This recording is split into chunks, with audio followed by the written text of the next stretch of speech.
Pulsar. Pulsión. Pulsión de radio. Un programa donde la cultura late y el inconsciente nunca falta a la cita.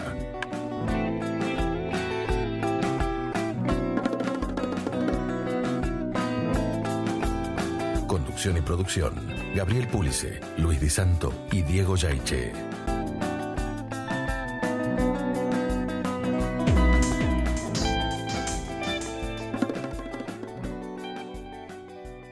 Buenas noches, queridos oyentes.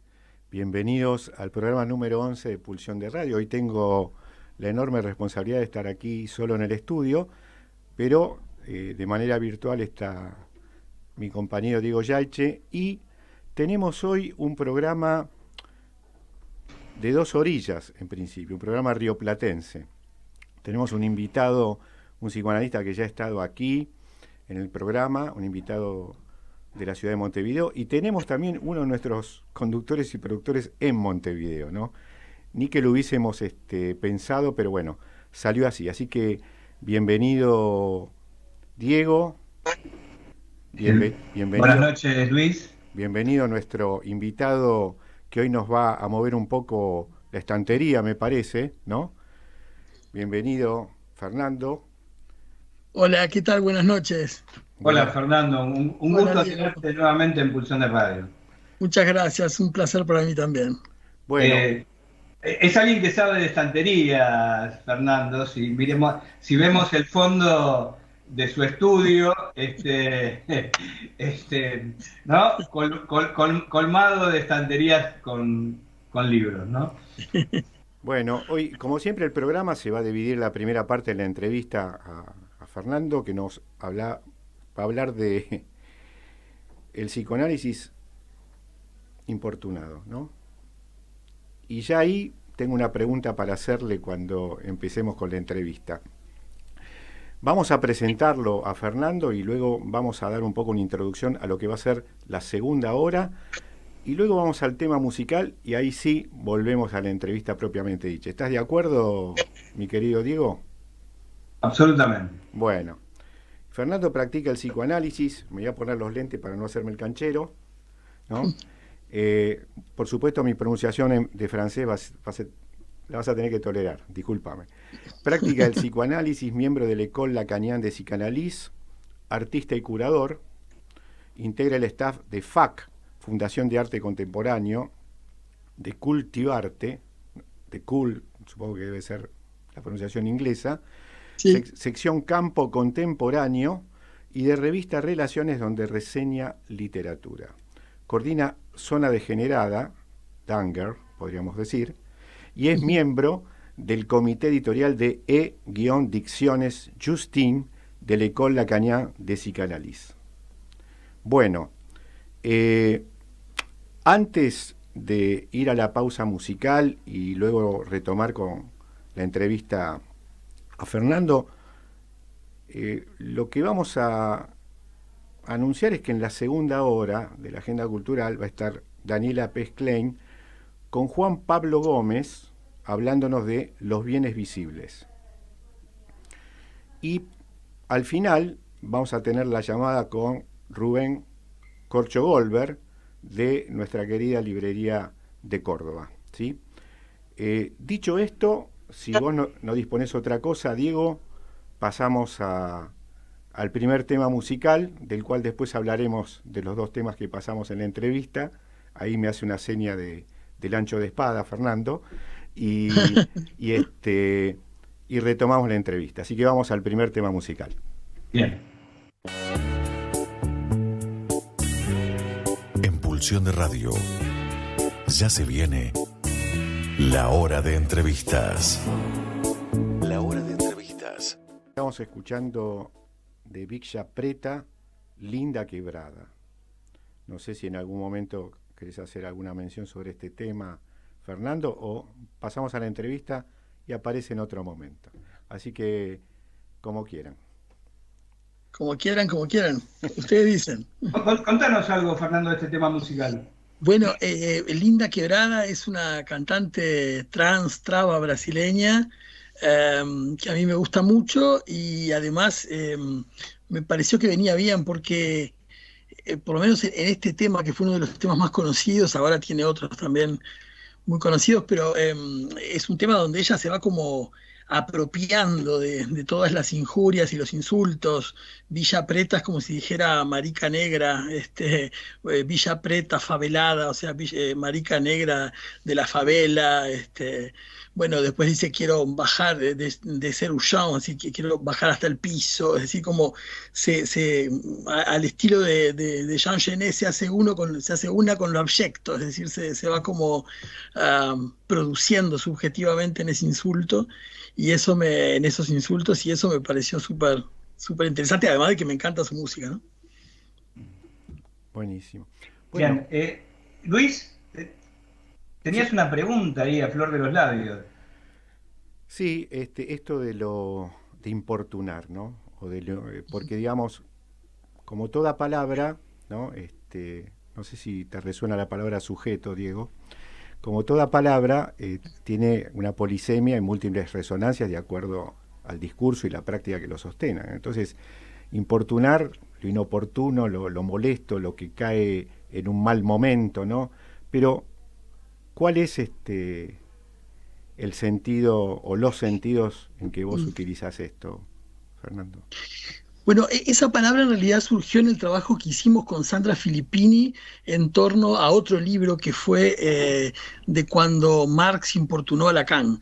Y en realidad esa palabra es de Lacan, es Lacan el que dice que se haya importunado por Marx desde hace tiempo, por cuyas palabras, bueno, cuyas palabras no les he podido hacer un lugar en el psicoanálisis, bueno, en fin, es cuando Lacan va a producir su invención de plus de Schwier a partir de la noción de plusvalía en Marx, ¿no? Entonces, a mí ese modo de decir me parece justamente muy decidor de cómo Lacan se dejaba importunar, se dejaba afectar por otros discursos, y cómo hacía algo con eso, algo muy particular, una operación en ese caso le llamamos de tráfico a el campo del psicoanálisis de una noción que venía del campo de la economía política, bueno, del marxismo, ¿no? Ujú. Y lo hace de un modo muy, muy fino, porque es como en el campo mismo de su la langue, de su relación singular a la lengua, ¿no? Un poco lo que hace también Fabrice Bourles cuando produce Queer Psychanalyse, como en esa homofonía significante de queer, psicoanálisis queer, pero también qué oír en psicoanálisis, ¿no? Queer Psychanalyse. Es decir, a mí me interesan mucho esas prácticas con la lengua porque me parece que por allí pasa mucho del psicoanálisis. Bueno, Lacan lo dice en Leturdi, ¿no? El psicoanálisis es una práctica del decir, pero bueno, me callo porque si no, no paro. No, no, No, no, al no. contrario, al contrario, al contrario. Pero una La idea es por ahí, Fernando. ¿puedo sumar una pregunta, Diego, antes que Sí, vos sí, sí. intervenga, que me la causa un poco tu respuesta? ¿Qué es lo que a vos te importunó desde este punto de vista? Y bueno, siempre me importunó, por un lado, mi singularidad disidente y mi pertenencia al psicoanálisis, que siempre se dieron juntas, pero no siempre pudieron cohabitar de la mejor manera. Bueno, de hecho, cuando encontré una escuela de psicoanálisis que había hecho un movimiento de acogida de los gay and lesbian y que estaba trabajando teoría queer, en realidad a mí me pareció casi como no sé si un sueño o algo que no me parecía muy posible, ¿no? Ese cruce entre la disidencia sexual, entre otros modos del goce y del deseo, y de la relación entre los seres o de la no relación, en el campo del psicoanálisis. Me parecía que eran dos mundos que no se tocaban, pero en realidad en mí coexistían. Entonces, creo que el importunio viene por ahí y después viene cuando me puse a trabajar estos temas que ya hace unos cuantos años, al encontrar cómo en el propio psicoanálisis hay tanta resistencia a la posibilidad de desmarcarse de la heteronormatividad y de un sistema sexogenérico que atraviesa incluso la lengua. La lengua tiene una política sexual no dicha, pero efectuada, y tiene tanto esa dificultad como la posibilidad de abrirse a otras lógicas y a otros modos de existir. Entonces, bueno, en ese importunio es que sigo andando. Ajá. Y Fernando, y tomando este maravilloso que oír en psicoanálisis, ¿no? También nos puede situar, bueno, que no se oye en psicoanálisis, ¿no? Exacto. Y bueno, como quedó eso picando, te quería situar una de las cuestiones en las que me sentí concernido en el texto del libro, ¿no? Voy a empezar quizás por la que menos, ¿no? Dejo en la cual me sentí más concernido para el final, digamos, ¿no? Okay. Para el postre.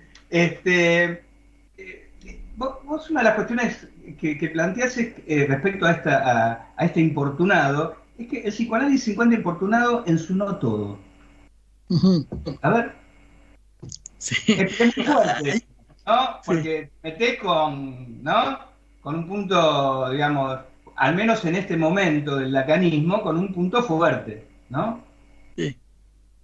En realidad es una provocación, ¿no? Lo cual no quiere decir que no sea importante o que no sea escuchar, pero a mí me parece que a veces creemos que con el patú, con el no todo, bueno, ya está, ¿no? Pues el no todo, pero lo que yo me pregunto es, ¿cuán no todo es el no todo, ¿no? En tanto, necesariamente, quizá, o quizá no necesariamente, pero quizá excluye más cosas de las que percibe que está excluyendo en ese no todo, ¿no? Es decir, o qué cosas están incluidas en ese no todo. Es como, por eso es un juego y una provocación en ese sentido, ¿no? Por supuesto, en sentido estricto. Fernando, o sea que en realidad ese no todo se instituye a partir de algunas exclusiones. Exacto. Fernando, perdón, ¿vos podrías ilustrarnos un poco con respecto a esto? ¿Cómo lo...? Por ejemplo, a mí me parece que a ver, en la noción de Lacan de lo inconsciente como un saber no sabido, como un saber que no se sabe a sí mismo, ¿no? En fin, como un fuera del sujeto, bueno, en fin, son diferentes modos en que digamos, en que Lacan intenta nombrar esto.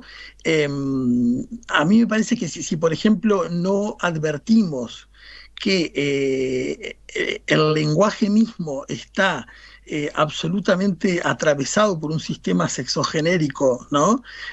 Bueno, que es Gail Rubin la que fundamentalmente lo dice de este modo, un sistema sexogénero binario, heteronormado, en cierto sentido heterosexual, es decir, el inconsciente está estructurado como un lenguaje, sí, pero como un lenguaje en relación a este lenguaje, que es un lenguaje que no es, digamos, inocente, no es apolítico, no es sino que está absolutamente producido en sistemas y en normas que lo exceden en tanto tal y que lo producen, ¿no?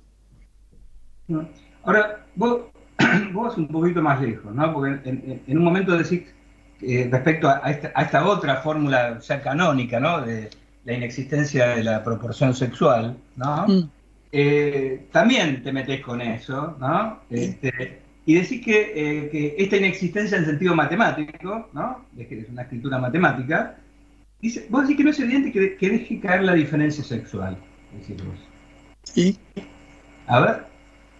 Y no la deja caer. Por ejemplo, en las fórmulas de la sexuación, ¿no? Donde Lacan sí claramente que se desmarca de una posición biologicista o apuntalada en la biología, ¿no? O en la anatomía de los cuerpos, pero las fórmulas de la sexuación siguen girando en torno al falo y siguen girando en torno a dos posiciones sexuadas posibles, es decir, que el binario se mantiene, ¿no?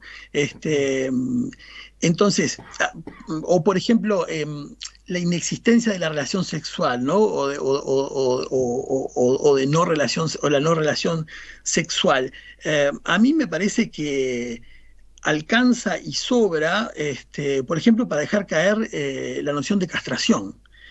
Claro, es todo un tema, es complejísimo, hay que desarrollarlo muchísimo, pero por eso es que yo digo, no hay relación sexual porque no hay lo sexual. O sea, lo sexual sí hay, por supuesto, pero hay en tanto construcción histórica, este, social, política, etcétera, ¿no? Entonces, ese goce que vos situás que importuna todo discurso, ¿no? Lo ubicás así. ¿De qué se trata ese goce? A ver, ¿cómo de vuelta? Vos planteás que, digamos, vos planteás que las prácticas discursivas tienen que articular, localizar el goce digamos, que importuna, digo así, todo discurso, ¿no? Que en todo discurso, ¿no? Que hay que localizar eso. En cada discurso hay que localizar el goce que lo importuna. Pero, a ver, ¿de qué goce se trata? Lo que pasa es que decir de qué goce sería como creer que es posible definirlo, ¿no? Ah, bien, a ver. En realidad no es una propuesta mía, es lo que Lacan propone, ¿no? Es decir, Bien. los discursos son diferentes modos de localización del goce, ¿no? Y eso produce uno de esos cuadrípodos que él propone, ¿no? Y que va haciendo girar y va yendo de uno a otro, ¿no? Por supuesto en una relación determinada al saber, eh, pero a mí lo que me parece interesante es que en un momento Lacan dice, no hay discurso que no sea del goce, dice Lacan, ¿no? Eso es lo que hace fracasar a los discursos, eso es lo que hace que un discurso primero, eso es lo que hace que no haya universo del discurso, es lo que hace que un discurso no pueda decirlo todo, ¿no? O no se pueda habitar todo el tiempo un único discurso. Es decir, allí hay algo de un real que está todo el tiempo importunando. Fernando, Sí. discúlpame, pero esto que vos decís, ¿no? Que todavía lo estás desarrollando, yo te interrumpí, te pido disculpas. ¿No? ¿Tiene algún vínculo con los imposibles freudianos? Mm. De Buena gobernar, pregunta. educar, analizar, digo, porque él da 3 ejemplos, podría haber dado más, ¿no? ¿Tiene Mm. alguna vinculación desde tu perspectiva o no? Yo más que con los imposibles freudianos diría que tiene vinculación con lo imposible lacaniano. Ujú. Ahí capaz que sí, ¿no? En un momento Lacan dice lo real es lo imposible, ¿no? Es decir, lo que no cesa de no escribirse, lo que, ¿no? Bueno, todas esas formas que va. Pero Fernando, sin embargo, y ahí sí me parece que la pregunta de Luis toca este punto que yo quería dejar para el final. ¿Mm? Sin Disculpame, embargo, Diego. respecto a estos imposibles freudianos, sin embargo vos hablás de un giro antisocial, ¿no? Sí, ¿No toca ese giro antisocial a estos imposibles freudianos? sí, sí, sí, sin duda, sin duda, sin duda. Sí, yo me pregunto, por ejemplo, qué sujeto adviene al fin de un análisis o qué lazo social, ¿no? Los discursos son los modos del lazo social, dice Lacan, ¿no? Pero ¿qué lazo social adviene luego de un análisis? A mí no me parece ninguna evidencia. De hecho, me parece que quienes atravesamos un análisis, tenemos un poco de dificultad luego con lo social y me parece fantástico que así sea, ¿no? Y también aprendemos a hacer de algún modo con esa imposibilidad del lazo. O sea que sí, sí, en ese sentido sí. Bien. El giro antisocial no es una invención mía, ¿no? Es uno de los giros en el campo queer que lo que proponen fue muy importante en su momento porque lo que propone es justamente al contrario de plantearse la inclusión de las disidencias, más bien se trataría de la no inclusión, de ubicarse de un modo, digamos, por fuera, o, ¿cómo diríamos? Digamos, de no proponer, de no reproducir lo social. Por ejemplo, Lee Edelman, No Future, es uno de los representantes fuertes del giro antisocial, y él propone, bueno, una noción difícil que es la centomosexualidad, jugando con lo de centom, pero propone una cosa como muy radical, como de hacerse uno con el goce, es decir, con la pulsión de muerte, bueno, en fin. Es decir, son modos de pensar la ininteligibilidad como una posibilidad, más que la inteligibilidad y más que la producción de sujetos políticos. Te propongo, y quiero volver a este giro antisocial, digamos, ¿no? Giro que por algún comentario que haces no te es ajeno, digamos, ¿no? Y me parece que esta pregunta que te haces respecto a qué deviene alguien al final de un análisis tiene algo que ver con eso. Pero antes de ir a eso, porque vos mencionás el campo queer, Uh-huh. ¿no? Incluso, volviendo a la pregunta de Luis, que me parece que, ¿no?, muy pertinente, hablando de los imposibles freudianos, hablas de un imposible campo queer, ¿no? Sí. Cura iba a decir.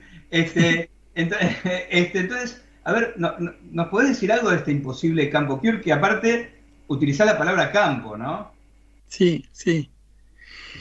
Bueno, la palabra campo era una palabra que en su momento tenía muy buena prensa, ¿no? Hoy por hoy creo que habría que replantearse las cosas.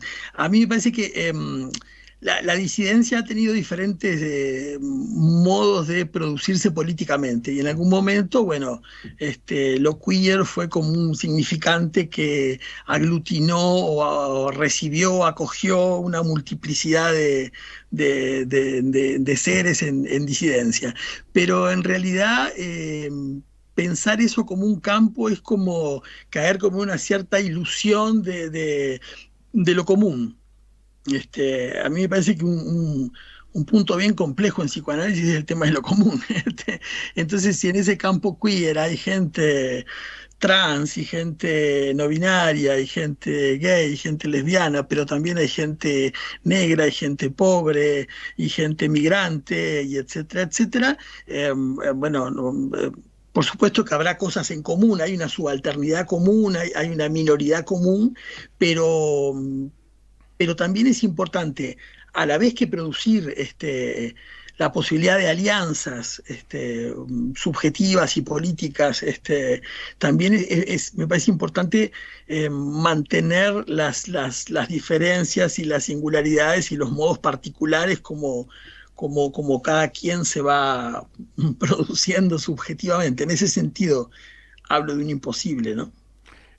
Fernando, una pregunta, pero para después de la pausa musical.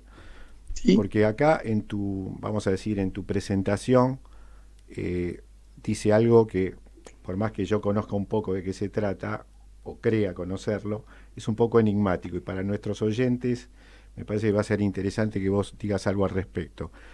¿Qué es ser coordinador de zona degenerada?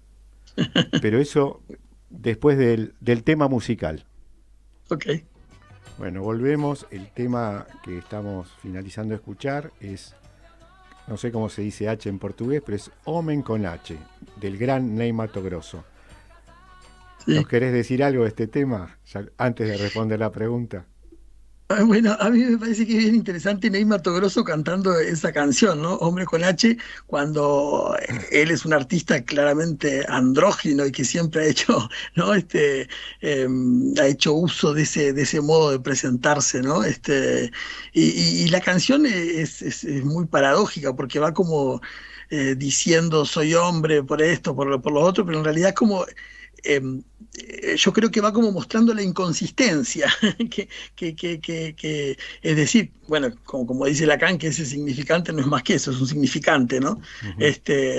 Y como su madre quería que fuese hombre, bueno, parecería como que hombre, y hombre con H, además, por lo menos en español puede sonar como también ambiguo, ¿no? H de homosexual, acá un movimiento, no, un ciclo de cine se llamó Llamale H, bueno, en fin, por Bueno, ahí. retomo la pregunta, ¿no? Mm. La retomo con cierto tono así amable pero humorístico. ¿Qué significa coordinar una zona degenerada? Un imposible. No, bueno, Claro. esa es la coartada. Ahora hablame de verdad, decime, respondeme. Zona Zona Degenerada fue una colectiva que formamos hace ya como 10 años, me parece, a esta altura, donde trabajamos justamente el cruce de teorías queer, teorías decoloniales, psicoanálisis y arte contemporáneo. Este, y bueno, recién el año pasado dejamos de hacerlo, un poco porque yo estaba también en otros proyectos, pero hicimos un recorrido increíble a esta altura, mirándolo para atrás, por una cantidad de autoras y autores que no son muy leídas y leídos en el psicoanálisis, ¿no? Sobre todo autoras y autores también sudacá, como me gusta decir a mí, ¿no? Sudacas y sudacá, que han producido muchísimo en estos cruces, en estas intersecciones, ¿no?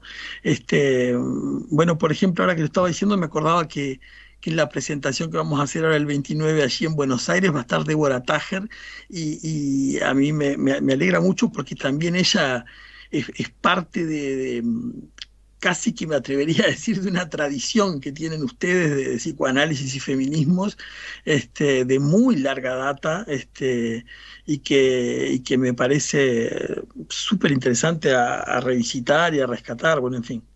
¿Por qué no nos Fernando, contás un poco ya que más me de la... mencionaste, Luis, No, contanos algo más de eso, esta presentación. eso te iba a decir.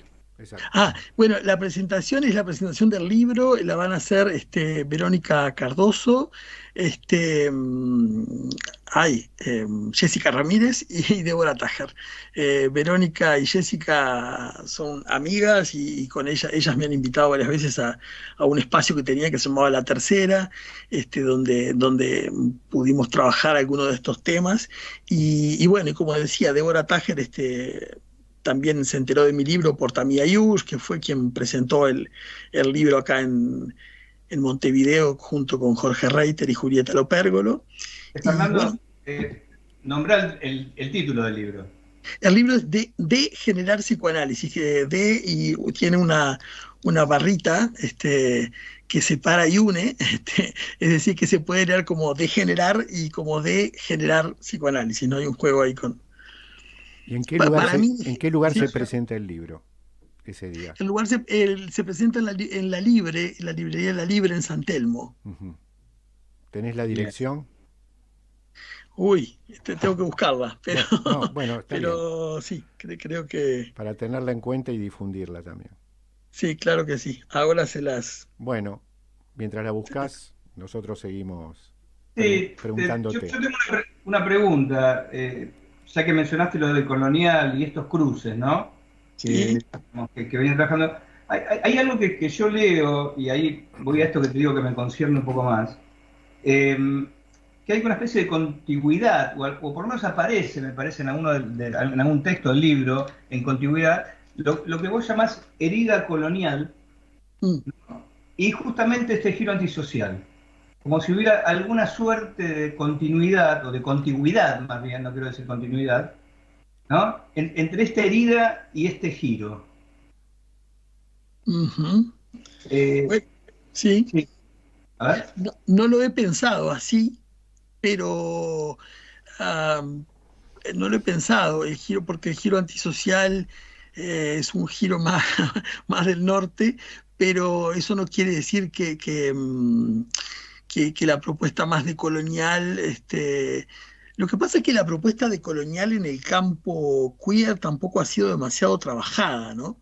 Este, bastante más en los feminismos, hay incluso feminismos que se llaman a sí mismos de coloniales, pero no tanto en el campo queer. Entonces, sí, pues, la herida colonial en realidad tiene que ver con esa dependencia que nos constituye respecto de lo eurocéntrico y que nos destituye al mismo tiempo, ¿no? Yo no sé ustedes, pero yo vivo en un país que en un momento le encantaba decir que era la Suiza de América, ¿no? Que era un país sin indios, y se enorgullecía de eso. Hoy ya no lo dice, pero hay quienes dicen bajamos de los barcos. Bueno, creo que un presidente de ustedes también lo dijo.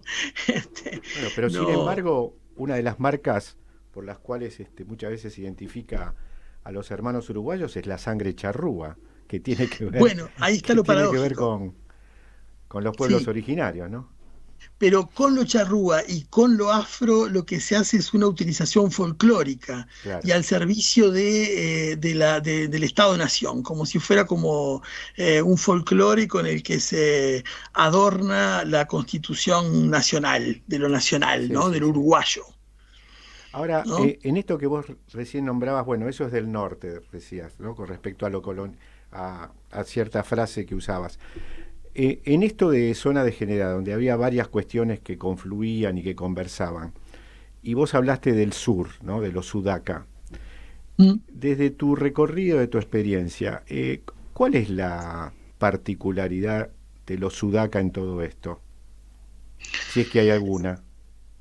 Hay no solo algunas, sino muchísimas. Lo que pasa es que eso, como siempre en psicoanálisis, tendrá que decirlo cada quien y en un análisis, porque en realidad las marcas, las huellas, incluso eso que van a decir la cañada llamamos letra, no es por fuera de experiencias que están situadas. Incluso diría geográficamente, bueno, en mi propia experiencia de análisis, yo cuento algo de esto en uno de los textos, hay una marca que tiene que ver con el fondo de un río, que es el Río Negro, en el cual yo crecí, o con el grito de determinados pájaros que solo existen a orillas de algunos ríos de Sudamérica. Es decir, hay como un montón de particularidades y de marcas y de huellas que tienen que ver con los lugares y también con las condiciones objetivas en las cuales vivimos, ¿no? Es Ujú. decir, mi idea es que lo subjetivo no se produce por fuera de esas existencias materiales. Ujú. Y yo, disculpame que vuelva sobre el otro porque es algo que realmente me interroga mucho, ¿no? Eh, Vos situás mucho esta subjetivación de los cuerpos abyectos, ¿no? Ujú, ¿No? Tomas esto, ¿no? Este, ahora, el, el giro antisocial sí, no podría ser un devenir posible de esa subjetivación de estos cuerpos abyectos. sí, claro, claro, claro. Sí, Ajá. sí. Y en ese sentido, ¿no? Porque esa es mi preocupación, ¿no? Y después te puedo situar algo más de por qué me preocupa eso. Este, eh, Porque vos citás no me quiero, no lo quiero pronunciar mal, este, a Halberstam, ¿no? Así se Sí, pronuncia, Halberstam. Donde él toma esta cuestión de lo que llama la negatividad política, ¿no? Podría ujú, ser otro nombre de este giro antisocial, ¿no? No me sí, equivoco. ¿Sí? sí, Y él, digamos, advierte o teme, o hay una cuestión, ¿no? Que podría quedar, incluso este giro antisocial, podría quedar asociado, y él cita un ejemplo, ¿no? De los años 30, ujú, ¿no? De lo que él llama, digamos, lo que fue el movimiento de la política masculinista antidoméstica, antirreproductiva, los movimientos homófilos, ¿no? sí, Que coqueteaban con el nazismo, sí, ¿no? sí. Entonces, a mí ahí me surge una preocupación, ¿no? Porque incluso digamos, en este giro, ¿no? Podría reaparecer también la violencia. O sea, la violencia sufrida, ¿no? Por estos cuerpos, podría retornar también en este giro. Si te digo, te voy a decir realmente lo que estoy pensando, digamos, ¿no? ¿Qué pasa? Vos, a pesar que es una paradoja, porque vos justamente lo que planteás es que es medio paradójico que un giro antisocial podría ser político. Parecería que la propia definición del giro. Sin embargo, al menos en este momento en la Argentina, uno podría situar, ¿no? Que estamos viviendo un giro antisocial, ¿no? Encarnado desde la figura máxima digamos, de la República, que aparte en su vida singular ha sido un cuerpo objeto también, ¿no? O sea, propia historia personal, ¿no? Pero que justamente lo que promueve como política de Estado, lo paradójico, otra paradoja más, una política de Estado que viene a destruir el Estado, viene a proponer, digamos, como propuesta a la cultura de masas un giro antisocial. Entonces, a mí esto me preocupa mucho.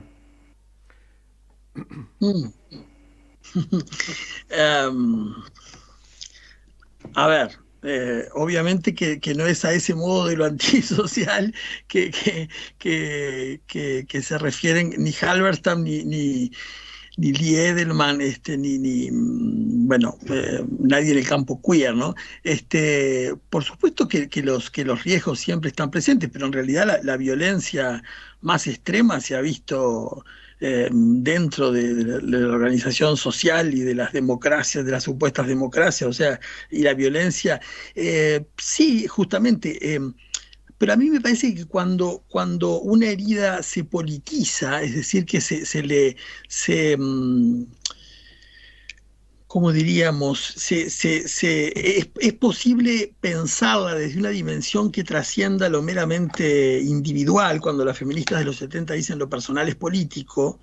eh, digamos, en todo caso, si surgiese algún tipo de violencia, la violencia sería una violencia política que se legitimaría en otro sentido, ¿no? No, eh, porque desde algún modo, o de otro modo de producir colectivamente, en realidad. Halberstam en realidad yo creo que hace una lectura de esto desde los riesgos. este, pero, por ejemplo, Halberstam dice que muchas veces lo queer tiene como una genealogía heroica, y dentro de la genealogía heroica que critica pone, por ejemplo, a Jean Genet. Bueno, me parece que nadie pensaría que Jean Genet pueda ser pensado desde lo heroico, de lo épico, ¿no? Con la vida que tuvo, ¿no? Entonces, son lecturas. Por supuesto que riesgos hay, sí, pero bueno, más riesgos que los producidos por la sociedad heteronormal, heterosexual y supuestamente normal. Difícil que cometamos tantos errores. Bueno, en la Argentina podemos cometer todos los errores posibles y más. No sé si ubicaría a Milei como a una figura queer, ¿no? Me parece. Es un cuerpo, digamos, por eso te mencioné como cuerpo objeto, ¿no? Su historia personal está asignada por eso, Pero digamos, ahí ¿no? está, pero el punto es qué hace uno con eso que sufrió. Claro, por eso digo, por eso te preguntaba si en este devenir, ¿no? Esta doble cara del giro antisocial, ¿no? Digo porque me parece que es un punto que incluso vos ubicás como pregunta respecto al fin de análisis. O sea, te lo pregunto como preocupación, como cuestión, esto que incluso decís respecto a este punto complejo para el psicoanálisis, que es la cuestión de lo común, Sí. ¿no? Y que el giro antisocial también puede tomar un carácter, o sea, siniestro. Un comentario con respecto a esto que se está conversando. Me parece que el tema de Argentina, para que no quede entrampado a veces en conceptualizaciones que están armadas en otro contexto, en otro sentido, es un movimiento antisocial, pero hacia una parte de la sociedad. O sea, es un movimiento, una prédica más que movimiento antisocial que hace lazo. Esa es la paradoja. Que hace lazo de algunos contra otros. O sea, siempre hay una otredad que es necesaria, y me parece que yo, cuando vos hablabas de la dificultad de salir de lo binario, ¿no? Sobre todo referido al lenguaje, ¿no? A lo heteronormativo. Yo pensaba algo, pero digo, bueno, no sabía si decirlo porque no me da el cuero para sostener una discusión profunda, pero es si en realidad no se trata en el fondo que no podemos salir, a pesar de miles de años de pensamiento, de reflexiones, de lo aristotélico en Occidente, ¿no? Donde lo binario es prácticamente la cosmovisión que tenemos en Occidente del mundo, ¿no? Digo, más allá de lo sexual. Y si eso, de alguna manera, no está todo el tiempo imantando incluso aquello que se quiere salir de lo no binario, que termina entrando por otra vía, ¿no? No sé si entendés lo que quiero plantear, ¿no? Y qué pensás al respecto. No me animaría a meterme mucho con Aristóteles, pero... Yo tampoco, soy un atrevido, pero tiro la piedra y salgo corriendo. Sospecho que lo binario es anterior a Aristóteles, pero es solo una sospecha de mis escasos conocimientos filosóficos, pero no sé, por ejemplo, ahora estoy leyendo un libro que es de Sylvia Lippi y Patrice Maniglia, que se llama Sœurs, hermanas en francés, ¿no? Y, por ejemplo, una cosa súper novedosa que me parece que ellos están planteando para un psicoanálisis que ellos llaman feminista, es trabajando a partir de Valérie Solanas, que no sé si se acuerdan, pero es una feminista que generó lo que se llamó el manifiesto Scum, que le pegó un tiro a Andy Warhol, que lo dejó, creo que rengo de por vida, algo así. Ella proponía algo así como el exterminio de los hombres, ¿no? Como exterminarlos. Bueno, se supone que estaba delirando, pero como ya sabemos, todo delirio tiene un grano de verdad. Y ellos lo toman, pero en un sentido muy específico que me deja pensando, como la posibilidad de que las mujeres puedan pensarse en una relación que no sea en relación al hombre, ¿no? Es decir, que ahí sería como una propuesta para salirse de lo binario, es decir, releen lo de Valérie Solanas, que es una cosa mucho más radical y no sé cómo llamarle. De armas tomar. De armas tomar. Absolutamente, literalmente de armas tomar. Y disparar. Pero lo releen desde esta posibilidad de no pensar desde las oposiciones, desde los binarismos. Bueno, es un desafío en realidad, ¿no?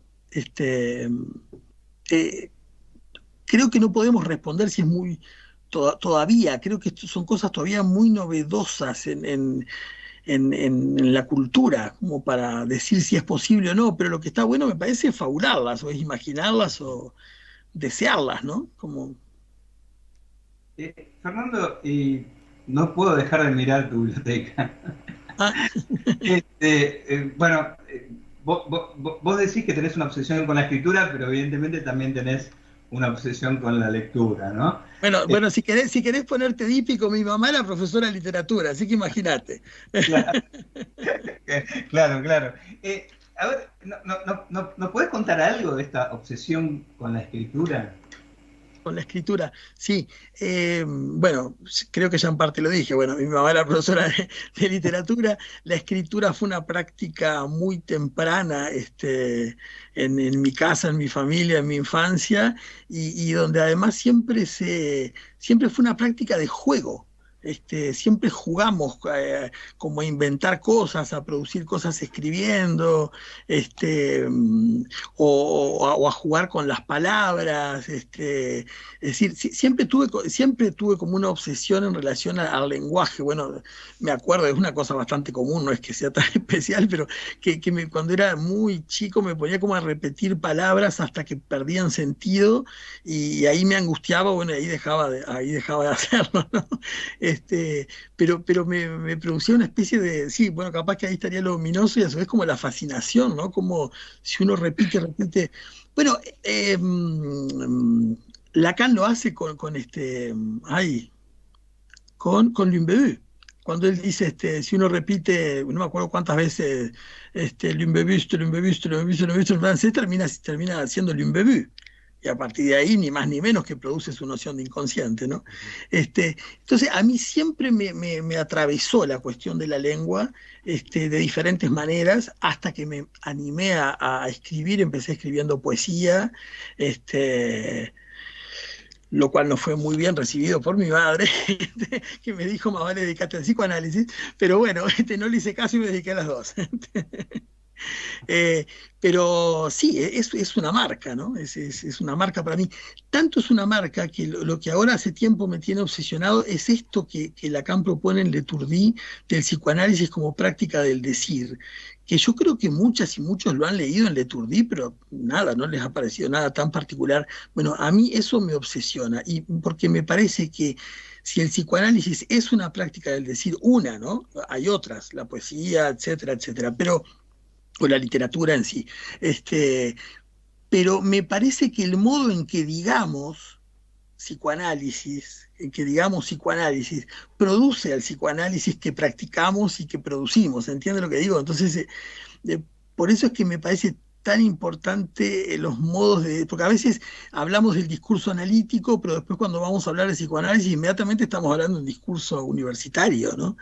Entonces, para mí es un desafío esta práctica del decir que es el psicoanálisis, ¿no? Y este libro en particular, ¿no? De generar psicoanálisis, que si no entendí mal, es un producto de distintas escrituras, ¿no? Sí. Son reescrituras de escrituras, ¿no? Sí. No te voy a preguntar por qué lo escribiste, porque sería por qué lo reescribiste en todo caso. Sí. ¿Por qué lo publicaste? ¿Por qué perdón? ¿Por qué lo publicaste este libro? Yo creo que para sacármelo de arriba, para sacármelo de encima. En realidad fue una sugerencia de Julieta Lopérgolo, que es una colega que además viene del campo de las letras. Ella empezó a leer cosas mías y me dijo, bueno, acá hay un libro, hay que hacer un libro con esto. A mí no me parecía que eran textos muy dispersos y muy diversos, pero en realidad cuando los pusimos todos juntos, en realidad me pareció una buena manera de deshacerme de ellos, ¿no? Porque quería pasar otra cosa, y de hecho fue así.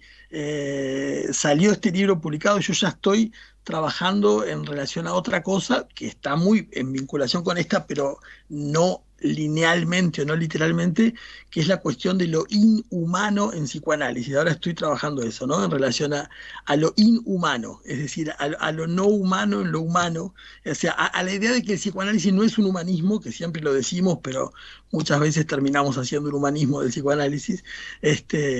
Y bueno, nada, entonces quería como sacármelo de encima también porque me parece que es el testimonio de un recorrido que yo he venido haciendo y bueno, me pareció que podía tener algún valor también, ¿no? Ajá. ¿Y escribiendo, hay algo que te quieras sacar de encima? Siempre, claro, para eso escribo, sí. A mí siempre me gustó eso que decía Foucault, que escribo para no ser el mismo, ¿no? Ajá. Para ya no ser el mismo. Y sí, aunque después me viene como el fantasma de que voy a quedar como atrapado en eso que escribí y digo, ay, no, ya no estoy de acuerdo con eso, o lo diría de otro modo. Bueno, pero eso creo que nos pasa a todas y todos los que escribimos, ¿no? Pero cada vez lo he ido como desacralizando y bueno, está ahí, es lo que dije en ese momento, ahora quizá lo diría de otro modo y no pasa nada. Nos vamos a morir de todos modos, o sea que... Fernando, nos quedan poco más de 2 minutos para el final de Ok. la entrevista. Y hay algo que, más allá de lo que te preguntamos y vos respondiste, ¿hay algo que vos quisieras decir de, Mm. en especial que no haya salido en esta entrevista? A mí, una cosa que a mí me interesa de por qué se lea este libro, parece raro lo que voy a decir, pero es por la bibliografía. O sea, a mí me parece que más que, no solo me gustaría que me lean a mí, sino que lean la bibliografía del libro.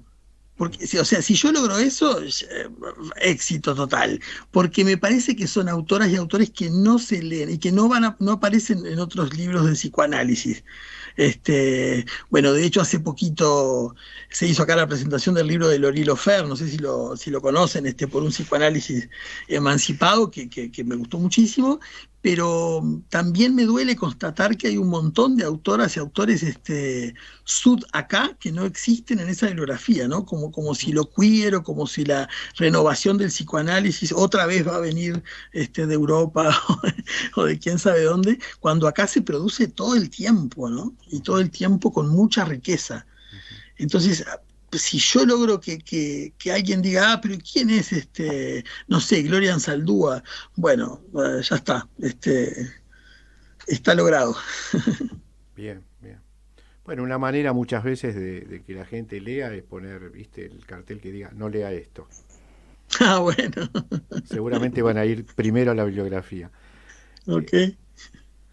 Bueno, Diego, no sé si vos querés decir algo más, ya estamos en los No, últimos segundos. le quiero agradecer nuevamente a Fernando que esté nuevamente otra vez acá en Pulsión de Radio, conversando con nosotros.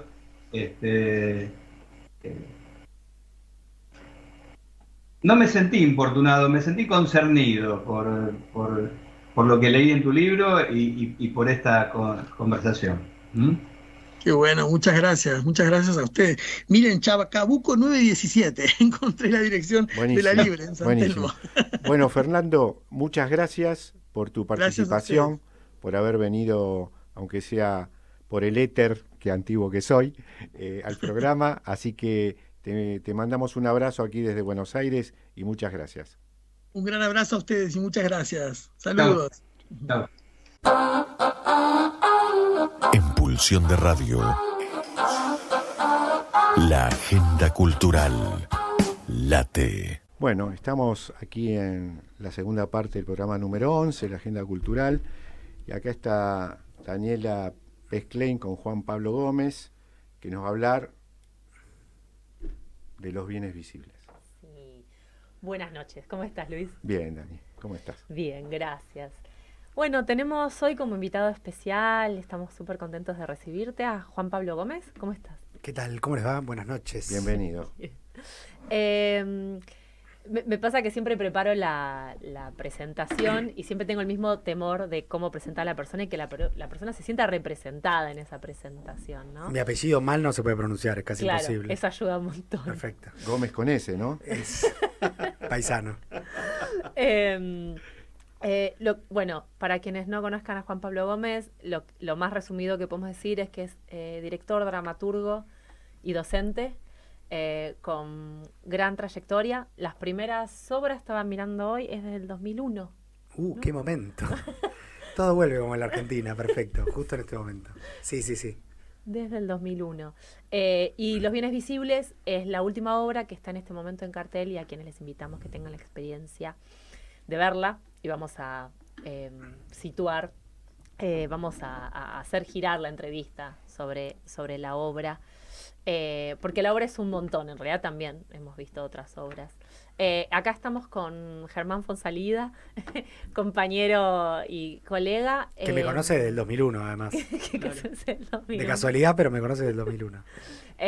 Y con quien vimos la obra, entonces pensamos en hacer pensando justamente en que la obra, corrígeme cuando quieras, Juan Pablo, en que la obra tiene en principio una dinámica coral, una dinámica de lo múltiple y lo sonoro, Sí, de una. pensando en hacer un coro para dialogar con Juan Pablo. ¿Te presenté bien? Sí, perfectamente. Bien. Sobre todo lo que empecé en el 2001. Esta creo que es la obra número... El otro día las conté.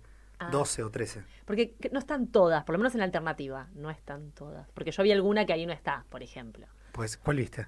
La de Cárdenas. La de Cárdenas. Retazo de Jorge Cárdenas cayendo. Exacto. Ok, perfecto. Por ejemplo, esa no estaba y alguna más no estaba que ahora no me acuerdo. Bien, además de ser, digamos, sobre todo Juan Pablo Gómez, vamos a decir con todo nombre y apellido, aprovechando que es fácil. Además de tener muchos premios y muchas obras, es una persona que está empapada de teatro. Esa es la sensación cuando uno va a ver las obras. Ahogado de teatro.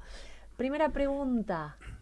Ahora vamos a hablar un poco de los bienes visibles y la vamos a ir construyendo. Pero parte de esta construcción es preguntar algo que parece obvio, pero tal vez no sea tan obvia la respuesta, que es cómo llegaste a la obra. A este espectáculo en particular. Sí, a los bienes visibles. Y como todas las obras, me parece que es un periplo un poco largo. Esta obra empezó en pandemia, tardamos varios años en hacerla.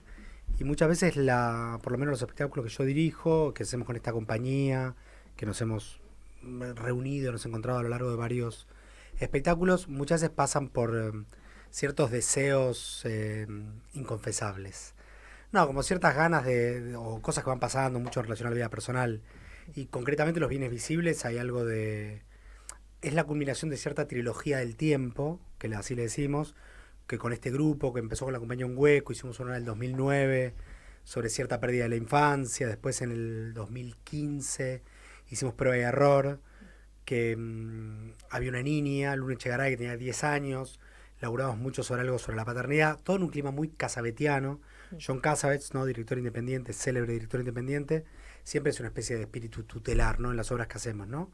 Como algo de entre el realismo, por un lado, las historias y dramas humanos, pero también, en relación a lo que me interesa más a mí, cierto procedimiento que incluye al público, que podemos pensar también que es... nota del pie para hablarlo después, pero qué es ser un espectador de teatro o de cultura hoy en la Argentina, ¿no? Año 2024, ¿qué pasa cuando yo voy a ver una obra? ¿Ante qué me sitúo? ¿Es un espectáculo? ¿Me involucra? ¿Aplaudo y listo? ¿Pago 50 lucas la entrada? ¿Pago 5.000? Digo, ¿qué significa convertirse y empoderarse como un espectador hoy? Entonces a mí eso es algo que me preocupa bastante, entonces siempre estamos trabajando sobre esa categoría, sobre el lugar físico del espectador, sobre cómo se lo involucra, cómo se lo interpela, ¿no? Una pregunta te hago. Esta pregunta sobre el espectador, ¿tiene su tiempo o vos te la estás haciendo ahora? La tengo más yo trabajo hace unos años en el Teatro Nacional Cervantes, trabajo teatro público, trabajo en el área de públicos, justamente, bajo la coordinación y dirección de Sonia Jarolaski, que es una especie de pionera secreta, ignota de las artes escénicas en Argentina. Hace unos 20 años, crean el programa Formación de Espectadores, que trabaja acá en Ciudad, y trabajan mucho con secundarios, todo lo que significa traer al teatro toda una Sí, colectivos que no son Sí, tan colectivos que asiduos, están ¿no? interpelados, Claro. por razones culturales, por razones económicas, por interpelación en general, ¿no? Sí. Y ahí, bueno, todo lo que hay un roce con la dimensión política del teatro muy fuerte. Y entonces, a partir de ahí, sobre todo de laburar el teatro público, con colectivos muy diversos, la pregunta se volvió más concreta, más con casos, ¿no? Más patentes. Pero es algo que en mis primeras obras del 2001, Marambio, que era una que hacíamos con Mariano Esperati y Abel Ledesma, que no sé si vos viste, Germán Fonsalida, Parece que sí. en un garage. En un garage. En un garage en Florida, Sí. año 2001, 2000. Sí. También traíamos a la gente a que se movilizara hasta Vicente López. Ya era una experiencia de algo de lo experiencial o algo de esta idea, que ahora yo estoy un poco más consciente, que es, bueno, ir a ver una obra de teatro o ir a ver un espectáculo cultural implica un cierto trabajo, o debería implicarlo, implica un cierto salir de la casa y reivindicar ese lugar, ¿no? Un poco para decir, bueno, cuál es la especificidad que podemos oponer, subrayado, no al espectáculo tal cual lo conocemos, ¿no? Las plataformas hogareñas u otro tipo de cosas. Entonces, una preocupación, volviendo a tu pregunta, que siempre me rondó, que ahora lo tengo mucho más claro, digamos. En ese sentido, tus puestas en escena tienen como una interpelación muy directa. O sea, en concreto, yo la obra, Los bienes visibles, ahora les hablo más de la obra para enmarcar, La vimos el lunes, o sea, la vimos hace poquito. Y para no hablar de mí, lo que voy a decir es que el 70% de la gente que salió de ahí salió como claramente impactada. Y eso Conmovida, diría. conmovida. Sí, pero conmovida me suena como a lagrimón nomás. Yo salí lagrimón y vos no. Y me parece que los dos salimos impactados. Sí. Pero porque somos hombres. Y estamos educados Sí, porque a se le murió el retener papaya. el lagrimón. Bueno, también es eso, ¿no? Que la historia de este personaje que se lo ve en el momento de envejecer y de perderse en algún lugar de esta vejez, me tocó tener a mi padre por esa situación. Entonces ya hay algo que ya pasó, pero tal vez no me pega tan fuerte. Claro. Pero bueno, digo, vos tenés más o menos como yo, estamos en los De la 50s. 50s, exacto. Sí, ¿qué pasa con los que somos más grandes? Y Si bueno, vemos la obra. también te pueden interpelar. Sí, o sea, por eso digo la palabra impactado. Yo Sí. creo que interpela mucho, no interpela de los mismos lugares. Parece una obviedad, pero digo, porque conmovido, o sea, quiero decir, no paramos de hablar las siguientes 2 horas de la obra cuando salimos. Y aunque yo hablaba llorando, los dos hablábamos un montón y al día siguiente me volviste a comentar algo de la obra. Creo que para conectarlo con lo anterior, Sí, creo que algo de la posición del público, que siempre es ese destinatario a la vez incierto, porque uno nunca sabe quién va a ser, pero uno todo el tiempo lo tiene en la cabeza. Por lo menos en los trabajos que yo he hecho con estos actores, con Patricio Aramburu, con Anabela Bacigalupo, que son amigos y venimos trabajando hace mucho, nos situamos mucho en una especie de teatro popular, que a veces hay una especie de confusión como si teatro popular fuera un copyright de Miguel del Cel, ¿no? Como si tuviera que ver con algo chabacano Sí. o con cierto humor picante.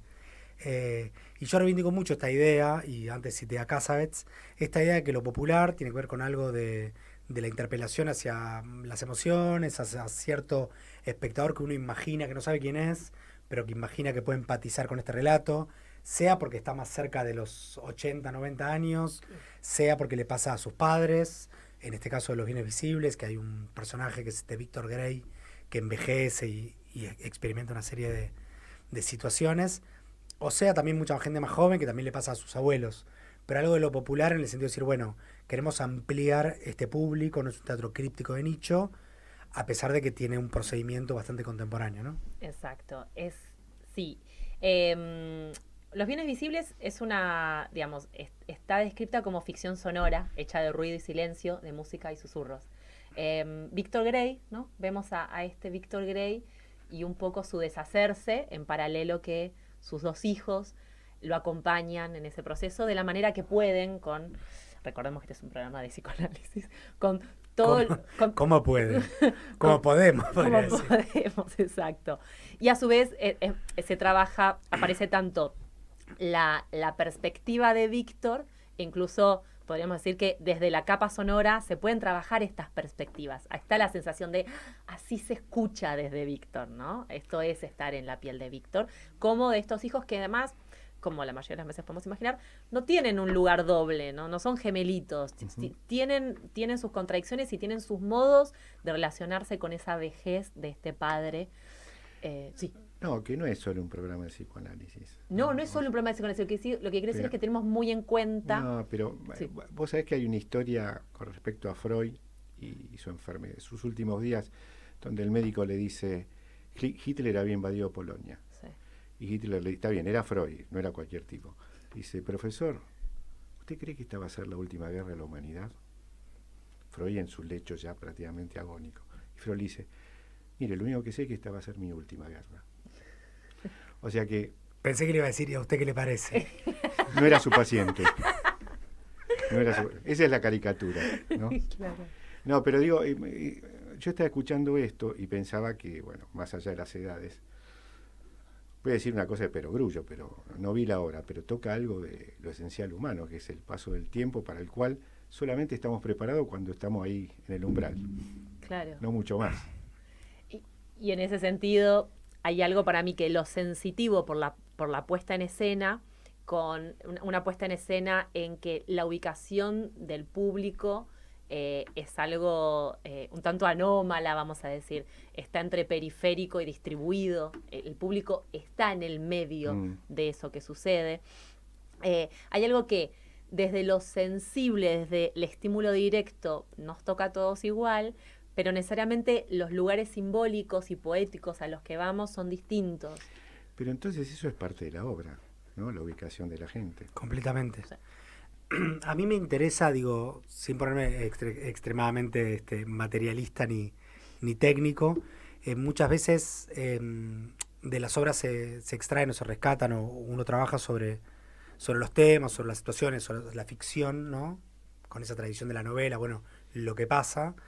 Pero muchas veces lo que más trabajamos o lo que más pienso yo son ciertas instancias muy materiales, muy concretas de este tipo de cosas. Bueno, si los hijos, como decías, no son gemelitos, sino que uno, frente a, por ejemplo, una enfermedad de un familiar o de los padres, siempre hay tensiones y cada uno asume la posición que puede y relaciona la historia que ha tenido con ese padre, un poco lo dice el personaje de Patricio Aramburu, ¿no? Nunca se puede hablar de la familia de los otros, aunque esa familia sea la de uno, ¿no? Siempre es la familia de otro. Tuvo una experiencia completamente distinta. Entonces, bueno, si hay perspectivas distintas, yo a veces aplico cierta lógica muy torpe, muy concreta en el teatro, de decir, bueno, si hay perspectivas distintas entre los hermanos, que haya perspectivas distintas de los espectadores. Okay. Entonces todos están de lugares distintos, a veces hay cosas que no veo, y hay cosas que el personaje me da la espalda y yo no lo veo más que a través de los ojos del espectador que lo está viendo de frente. Entonces hay algo de eso que está funcionando todo el tiempo. Yo no vi la obra y desde ya que la voy a ir a ver porque me parece muy interesante lo que se dice acá. Pero esto que vos decís no es burdo, porque en una casa también no nos sentamos en cualquier lugar. Total. En la mesa hay miradas como diciendo, ahí me siento yo, ¿no? O sea, digo, no es burdo, tiene que ver esencialmente con el tema, ¿no? Y reivindico, como reivindicaba antes lo popular, reivindico lo burdo o lo vasto, con B larga, de decir ciertas lógicas muy concretas, muy bestiales, muy brutales, que a veces en el teatro a mí me funcionan.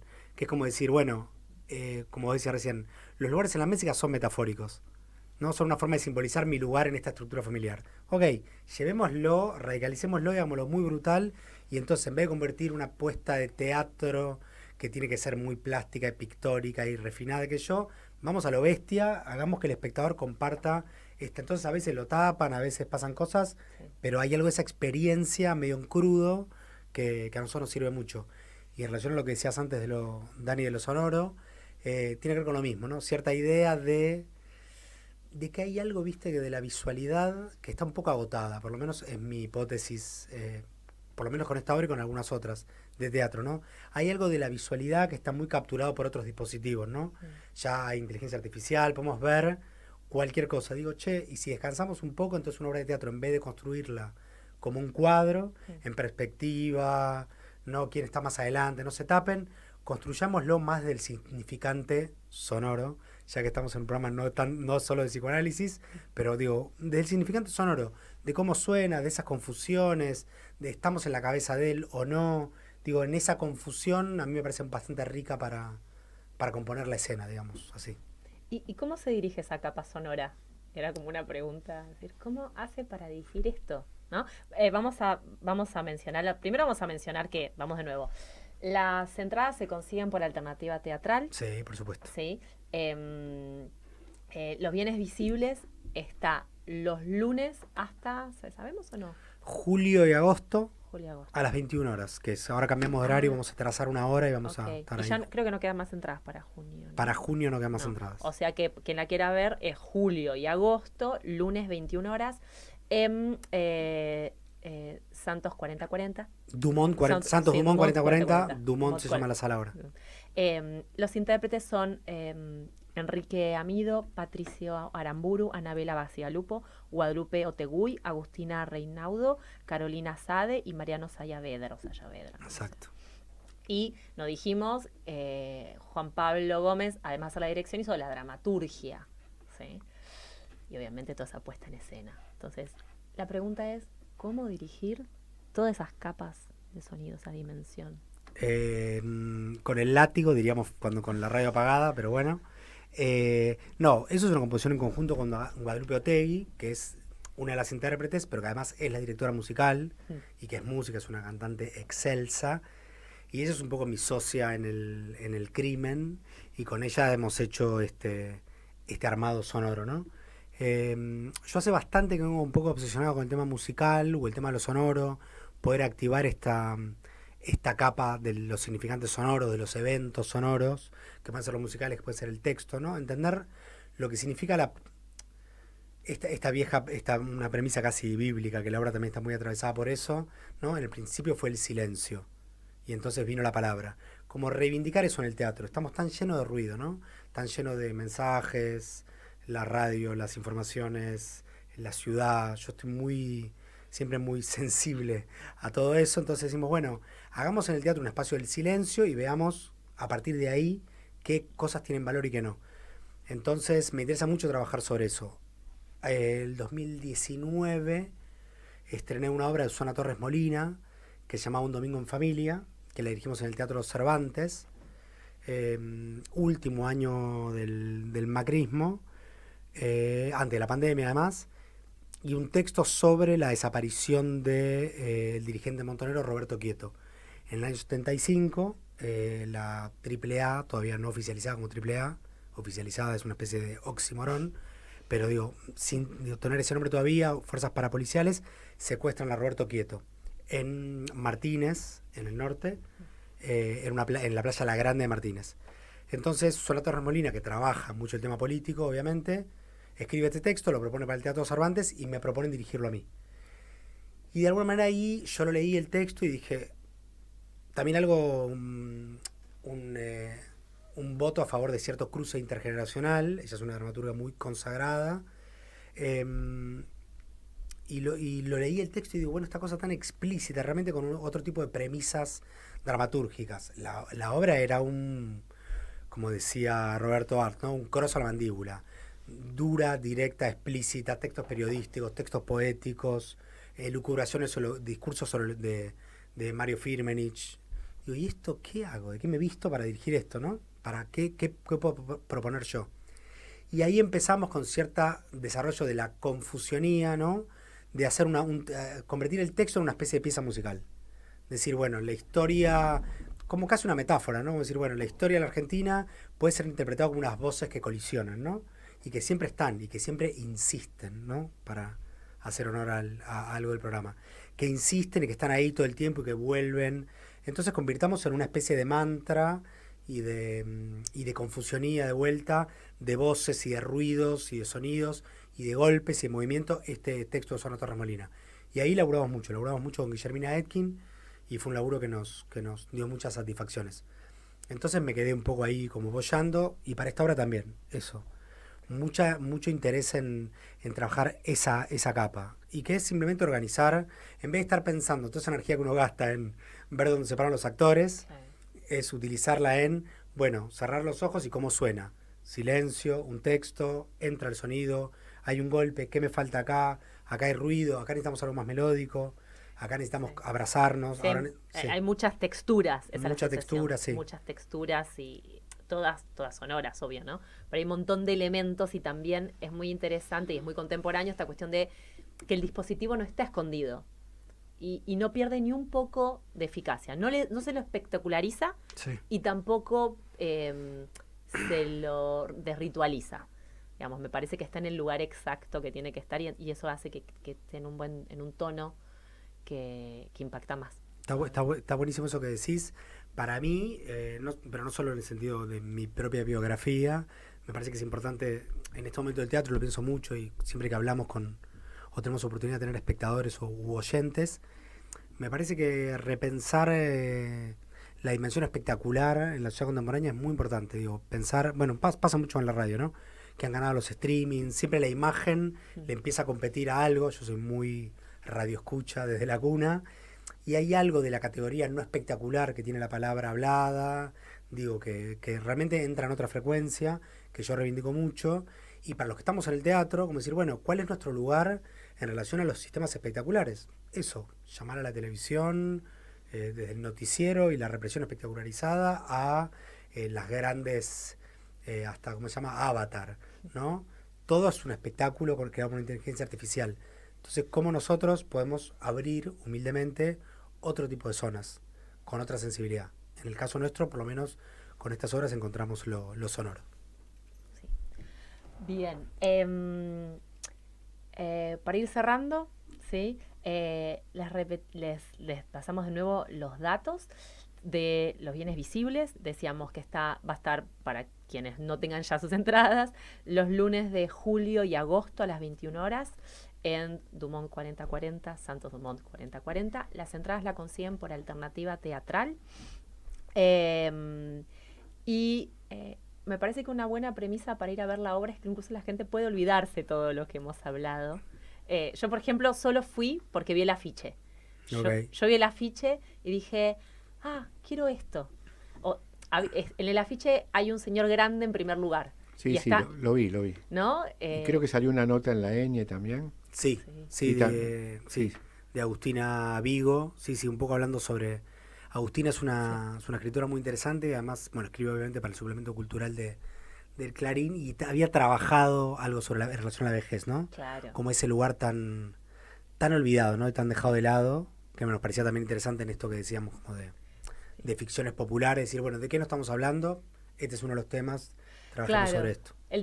La obra tiene un montón de temas para quien quiera, para quien sienta que no le interpela la vejez, sepa que también están los lazos familiares, o sea, es la lectura que cada una vaya a hacer, no se la pierdan, y te agradecemos, Juan Pablo, por haber venido. Un placer. Juan Pablo, muchas gracias, y la verdad que no vi la obra, pero lo que contás es como, de alguna manera, visualizarla, ¿no? O por lo menos desearla, ¿sí? Si ya te convencimos a vos, es de un espectador a la vez, el teatro independiente. Sí. Bueno, vamos a nuestra pausa musical y luego con el último segmento de la hora cultural. En Pulsión de Radio, ya se viene El Rincón de los Libreros, la columna que en tu biblioteca no puede faltar. Bueno, Dani, esperamos ansiosamente tus recomendaciones. Gracias, Luis. Bueno, vamos a ver para la agenda cultural de lo que queda de junio. Tengo varias recomendaciones de danza y algunas de teatro, obviamente, además de los bienes visibles. Les cuento que empezó un programa llamado Devenir Danza en el CCK, que reúne obras de danza inspiradas, o sea, reúne obras de danza con textos literarios. Son obras de danza inspiradas en textos literarios conocidos. Este mes va a estar el viernes 28 Las Bernardas, de Teresa Dugan, obviamente inspirada en La Casa de Bernarda Alba, drama femenino producido en pleno franquismo. Eso en el CCK, entrada gratuita y sin reserva. Más danza. Recuerdan que antes había un montón de espectáculos en el hall, ¿no? ¿Te acordás que había muchos en el hall del San Martín? Sí, perdón. Sí. Bueno, todavía hay, y lo que es un poco más frecuente y recurrente como espectáculo son, básicamente, es la compañía de San Martín o el taller, la formación de danza contemporánea de San Martín. Y este fin de semana, este fin de semana, desde mañana, o sea, viernes 14, sábado y domingo, va a estar el taller, ¿sí? El taller, los estudiantes que se forman en el taller del San Martín, haciendo obras de Cunningham, de Oscar Araiz y Mauricio Weinroth. Están en el hall del San Martín, no tienen que hacer nada más que entrar, el viernes a las 18 y el sábado y el domingo a las 16 horas. Un poco más de danza. El año pasado, y dudé, recibimos acá y entrevistamos a el grupo La La La, aparte de integrantes, algunas de las integrantes del grupo La La La, y ellas van a reestrenar 2359 en el Teatro Belisario, acá a la vuelta de la radio, en Corrientes 1624, y es una obra que tiene como eje central el festejo. Toca los festejos, el brindis, el baile, todas escenas bailadas y contextos, son obras de danza con texto, que nos invitan a repensar la fiesta, ¿no? ¿Qué es la fiesta? ¿Qué es la alegría y las angustias de la fiesta? Hay bastante, como hablamos el año pasado, de las fiestas de fin de año, por eso es el 2359. No son las únicas, pero mucho de ese momento Año Nuevo o Navidad. Domingos de junio a las 18 horas en Teatro Belisario. Y estas son las últimas. Ahora voy para la zona del teatro. Para quien no haya todavía visto, esta es la 20ª temporada ininterrumpida, La omisión de la familia Coleman, de Claudio Tolcachir. Que hace tiempo, ¿no? Hace mucho, ¿no? Ellos empezaron con el proyecto en 2005, en Timbre 4, cuando Timbre 4 era un galpón abandonado y no era la institución teatral que soy. Están los viernes a las 21:45 en Timbre 4, México 3554. Consiguen las entradas también por la alternativa teatral. Y para quien no la haya visto, sepan que quien no la haya visto, la quiere volver a ver, yo fui a verla de nuevo. Creo que la había visto hace 14 años. Sigue totalmente vigente la obra, en las interacciones, en los modos. Es una obra en que nadie toma un celular en ningún momento y no te hace falta y no te parece raro, a diferencia de algunas películas. A mí me pasa a ver algunas películas que tienen 8 años, no tanto, y digo, es raro, acá faltaría el celular, y no pasa esto. La omisión de la familia Coleman, que en un contexto de ola verde feminista podemos decir que se pueden decir muchas más esas cuestiones, ¿no? De lo que traen. Quien no que la vea ahí entenderá. Y como última recomendación, Cantata para una rumia mental, que está los viernes a las 22:30 en Lerma 420. Es una obra de Jorge Tefts sobre textos de Ariel Osiris. Ariel es del 62. Ariel, no, 64. O sea, Ariel es la generación de los chicos que fueron a Malvinas, ¿sí? Y los textos de él hablan de la vida de él y de muchos aspectos, del amor, de la posibilidad de paternar, la dictadura, los baños. Ariel es una persona que está casado con un hombre, de la infancia, de los 80, del miedo a agarrarse a HIV, todo lo que todo es una obra que reúne mucha vida, casi sintiendo que la vida no cabe en la obra, y al mismo tiempo hay algo de la relación entre performance y vida. Es una obra muy sonora y también plástica, tiene música en vivo. Ariel canta, baila y está acompañado de otros intérpretes, y me parece muy importante en el contexto que estamos viviendo de las extremas derechas y el lesbocidio, ¿sí? Cantata para una rumia mental en Lerma 420, viernes 22:30 horas, entradas también por alternativa teatral. Esas son las recomendaciones. Bueno, muchas gracias por las recomendaciones. Lo de Timbre 4 a mí en lo personal me viene muy bien porque estoy a 8 cuadras, vivo ahí, ya he ido a ver alguna que otra obra, así que vamos a ir por ahí, y por supuesto la que fue presentada hoy, que también me llama mucho para ir a verla. Bueno, Dani, muchas gracias, como siempre, y ahora sí vamos a conectarnos con Córdoba, con el Corcho Gorbel. Hola, buenas noches. ¿Cómo te va, Corcho? Luis Di Santo te habla. Hola, Santo, buenas noches, ¿cómo van por ahí? Bien, bien, bien. Hoy estoy solito acá en la radio porque pobre. Gabriel cruzó el charco y y Diego tiene un tema vehicular. Pero ¿vos bueno. cómo estás? Bien, acá estamos, con un día raro en Córdoba, ha hecho 30 grados hoy. Hace poco fue tu cumpleaños, Corcho. El sábado, sí. El sábado. Ya pasó. ¿Y cómo lo festejaste? Bien, con los hijos. Un encuentro muy, muy con los hijos.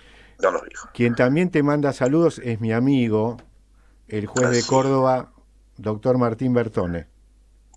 Muy bien, sí, amigo de la librería. También amigo de la librería. Bueno, Corcho, ¿qué tenés para nosotros hoy? ¿Con qué nos vas a enriquecer? A ver, yo no sé si lo hablaron posiblemente en el jueves pasado o no, por eso, pero lo arriesgo, es que fue el fallecimiento del filósofo Oscar del Barco. No sé si lo hablaron el programa pasado, pero dale nomás.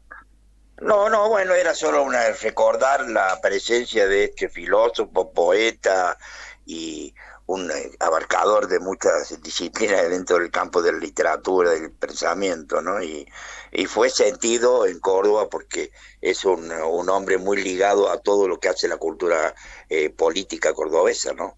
Uh-huh. ¿Y nos recordás un poco algo de la obra de él, de lo más significativo que se haya publicado? Mira, lo más significativo de Oscar creo que hay que buscarlo dentro de su poesía, que como he dicho varias veces y se lo estoy debiendo, la obra de poética, el que tiene interés de incursionar o mirar la obra de Oscar del Barco de Poesía, está toda la obra publicada en la editorial Alción, una editorial que yo he hablado que para mí es la editora más importante del país, lo que hace al tema de poesía estrictamente, ¿no? Uh-huh. Bueno, ahí está toda obra, por eso enumerar una sería...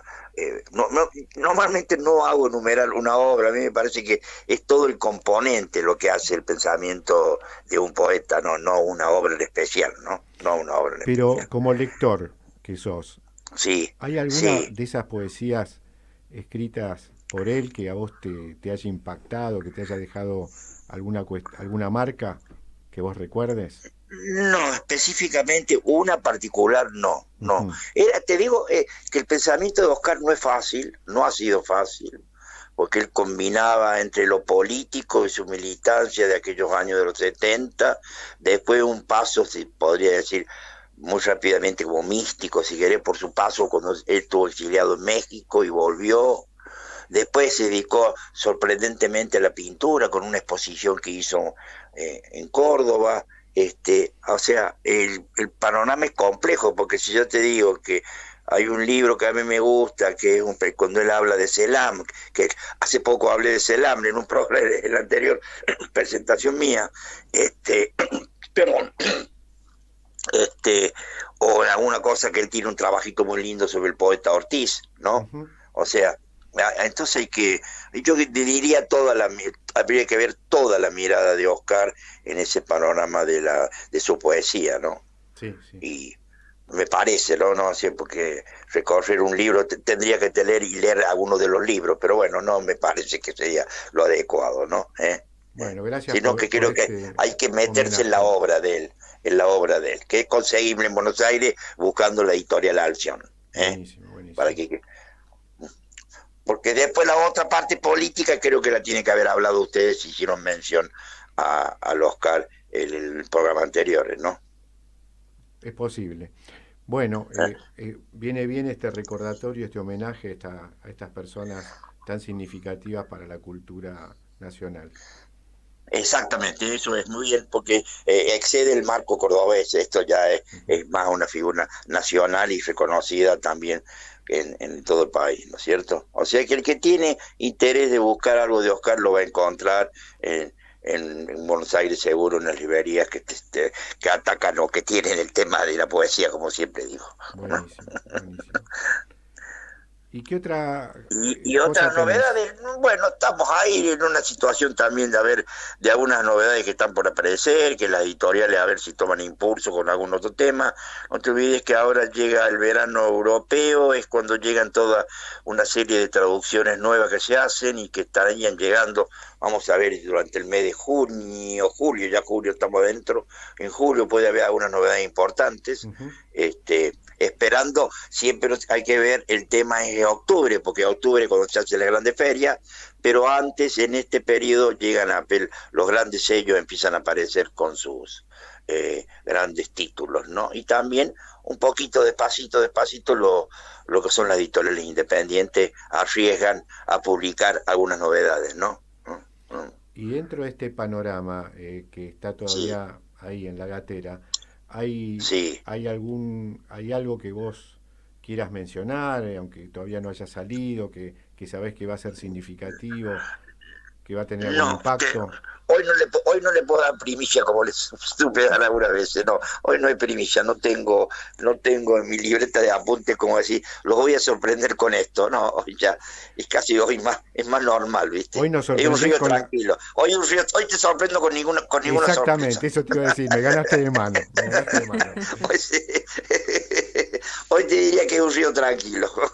Bueno, pero de lo que ha salido, lo que ha ido publicándose, tanto a nivel local en Córdoba como a nivel nacional, internacional, que vos querés destacar algo que... No, hoy si yo te voy a decir, me corre por un lado, te digo, no tengo ningún título que me diga esto es lo que me ha movido este mes, no lo tengo, se me puede estar escapando pero no tengo nada así que sea de una lectura casi obligatoria, te diría. No, hay mucho material que está dando, que felizmente se ha recuperado, han llegado de nuevo reediciones, hay un proceso bueno de reediciones de buena literatura, así que Por ejemplo, hay que, como digo yo, recorre la librería.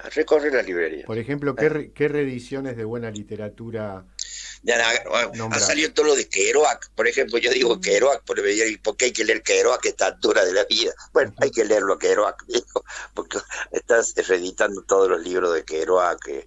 Vuelvo a insistir con el libro de Díaz, el Fortuna, que me parece que fue un hecho importante, ¿no? Uh-huh. Y a unas otras cositas por ahí que están dando vuelta, ¿no? Yo creo que si uno va a una librería, en el estante seguro, más que en el estante que ve en la mesa, porque el estante es otra tarea, ya en el estante están los libros que son forman parte del legajo de la librería. En las mesas está la novedad. O sea, los consagrados están en el estante. Sí, no sé, pero a uno no son consagrados y están en el estante y son dignos de mirar, de leerlos. No todo lo consagrado a veces merece ser leído. O merece ser leído, pero no es tan consagrado, ¿no? Y hay un montón de cosas buenas que no han tenido el éxito por alguna situación. Pero de tu experiencia, tomo Sí. esta frase que acabas de decir. ¿Por qué Sí. entonces algunos que no merecen ser consagrados lo son? ¿Qué puedes decir al Porque respecto? entraron en la gente, porque siempre es el gusto de la gente, que vos de golpe te sorprendes un libro que decís, ¿por qué lees? ¿Por qué estás pidiendo esto? A veces porque, bueno, alguien lo comentó, o porque hay una propia iniciativa del lector. El lector también descubre, y hasta llega a sorprender a una editorial que editó ese libro porque estaba en su catálogo o en su obligación de publicar, porque a veces cuando vos publicás un autor de fama y que va a vender mucho, también trae aparejado que tenés que editar otro título, ¿no? Y entonces por ahí hasta un editor se sorprende de que un libro se vendió más de lo que esperaba, ¿no? Y hay varios casos. Podría un día darte casos raros. Dame uno raro, uno que recuerdes. No, claro a ver, yo de los argentinos, bueno, los argentinos son todos conocidos, entonces ahí no hay muchos raros, o hay por ahí, pero te sorprende de golpe alguna literatura. No te va a sorprender que alguien te sorprenda con Piglia, ¿no? No te va a sorprender que alguien pida Borges, ¿no? No, lógico. Pero eso no es una sorpresa, ¿no? Pero sí, fíjate que en el último tiempo hay una búsqueda de Borges que no entiendo, no sé por qué. No lo tengo claro, ¿no? Y gente joven. Corcho, Y gente joven. Te quería preguntar eso, como qué gente y qué edades. A mí me pasa que entre las varias cosas que hago soy docente y el otro día con un grupo y los alumnos tienen entre 20 años y 45, quiero decir, es terciario. Sí, y mencioné como, para hacer una analogía, la invención de Morel, un clásico. Perfecto. Y nadie lo conocía. Está muy bien. Bueno, te cuento. Si tuviera otro compañero de trabajo ya me estarían haciendo un chiste, ¿no? En Córdoba, ya me estarían haciendo un chiste porque sacaría el tema de Córdoba. En Córdoba, la invención de Morel es un texto que se lleva desde hace varios años en algunos colegios. Qué bueno. Se recomienda, claro, se recomienda. Para mí era una lectura que era, en cierta generación, en mi generación, era obligatoria de secundaria. O sea, la gente lo conocía porque lo leía en la enseñanza media. Está bien. Y nadie lo leía. Entonces, era un poco preguntarte, cuando la gente va a la librería, ¿qué edades tienen? ¿Qué te preguntan? O sea, si es gente joven, ¿es gente joven como yo, que tengo 39? ¿O es gente joven de 20, de este siglo, digamos? Bueno, no, ahí mira, te podría hacer una división. Hay gente joven que va y busca libros de poesía. No me canso de repetirlo. Sí. Hay una idea equivocada. La gente joven lee poesía y produce poesía. Y hay otro grupo de gente que, bueno, que lee, por ejemplo, o que lee Borges, o que lee Bioy Casares, o que por ahí lee un autor norteamericano o francés, o lee golpe, chicas que leen Marguerite Duras. Claro. ¿Te das cuenta? También eso, O sea, siempre te sorprende. Por ahí entra un lector, como yo le digo, y te sorprende con lo que te pide. Entonces, por ahí, hasta ese, y cuando vos le mostrás todo lo que hay, se sorprende de todo lo que le faltaría leer, porque tiene 1 o 2 títulos en la cabeza. No sabe la otra producción de ese autor, ¿no? No lo sabe. Una pregunta te hago con respecto a esto que Sí. vos decís, Corcho. Cuando alguien te pide algo que a vos te sorprende porque es algo poco conocido o porque es algo que no se suele pedir aunque sea conocido? No se suele pedir, Ujú. no se suele pedir. Por ejemplo, hubo un momento en que apareció la gente joven inclinada por la ciencia ficción Ujú. y que hoy te diría, hay de vuelta una búsqueda de ciencia ficción con un autor que es Bradbury. Ray Bradbury, sí. Ray Bradbury, las crónicas marcianas, Fahrenheit 451, El hombre ¿no? ilustrado, bla, bla, bla, bla. Pero hay otro autor que ya responde a otro, porque ya había que hacer otro análisis, que vienen de sugerencias de colegios, que leen Orwell, 1984. Sí, sí, sí. Rebelión en la ¿Te das granja cuenta? también, ¿no? O Rebelión en la granja, ¿te das Sí. cuenta? También es otro de los textos que por ahí vos te das cuenta, porque si en un día te piden 3 veces Orwell 1984, es que alguien lo llevó a la lectura en un colegio. ¿Y no será para entender la realidad argentina, que es un poco de ciencia ficción, Y, tipo clase y B, pues, esas películas bueno, clase B de ciencia ficción? y ¿De qué? bueno, ahí ya que había que llamar a un docente también, ¿no? Un docente. Ahí había que convocar a un docente y hablar sobre esta temática, ¿no? Habría que ver. Sí, te digo, otra cosa que los chicos leen mucho, eso pasa cuando la gente, algunos padres se preocupaban porque leían Harry Potter. Vamos cuando salió Harry Potter, ¿no? Sí. No ahora. Cuando salió, decía, mirá, pero lee Harry Potter. Que lea Harry Potter, lo importante es que lea, que comience con el hábito de la lectura. Como ahora con los mangas, ¿viste? Pues la cantidad de gente, de chicos jóvenes, no de jóvenes, estoy hablando de chicos que leen manga, Pero, yo me sorprendo. Yo no tengo manga en la librería, no tengo. yo no sé si vos lo recordás, Corcho, pero Sí, en los fines de los 60, principios de los 70, Oscar Mazota, que fue el que introdujo acá sí, en Argentina, sacó una revista que se llamaba LD, 3 números nada más, Literatura ajá, Dibujada, ¿eh? Donde había ajá, cosas de Manara, de Dick Tracy, pero también Mazota escribió qué es la historieta para Editorial Columba, sí, y también, exacto. Oh, pero estás volviendo cuando yo empecé la librería. Yo no bueno, conocí ese libro. y también organizó la primera Bienal de la Historieta Internacional acá en Buenos Aires. O sea que el tipo Mira qué que bien. venía de la semiología, y Paul Sí, Oster, en una entrevista, una de las ahí está. últimas que tuvo, dijo que bueno, que la forma, que la gente quiere historias, quiere narraciones, que no están solamente en los libros, que están en el cine, en la televisión, en las Exacto, está bien, historietas, ¿no? O sea que está bien. esto que vos decís toca bastante ese tema, ¿no?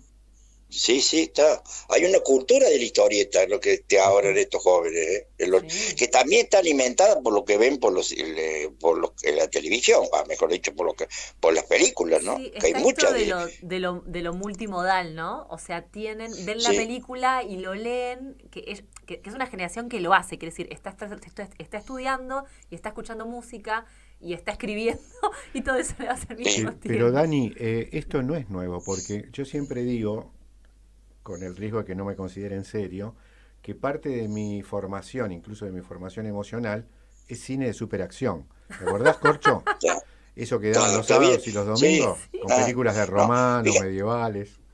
sí. Pues fíjate que acaba de decir ahí una cosa que pasó. Hay más gente hoy escuchando música y leyendo de que la que creemos. Antes, yo personalmente, antes yo leía sin sonido, o tenía un sonido muy poca música, pero ahora hay gente que lee con música de fondo, Sí. mucho más de lo que pensamos.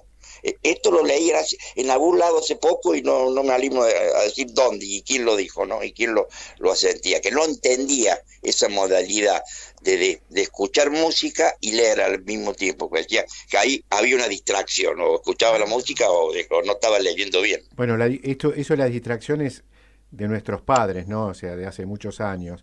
Pero había ahí algo que evidentemente funcionaba o potenciaba, ¿no? De alguna manera.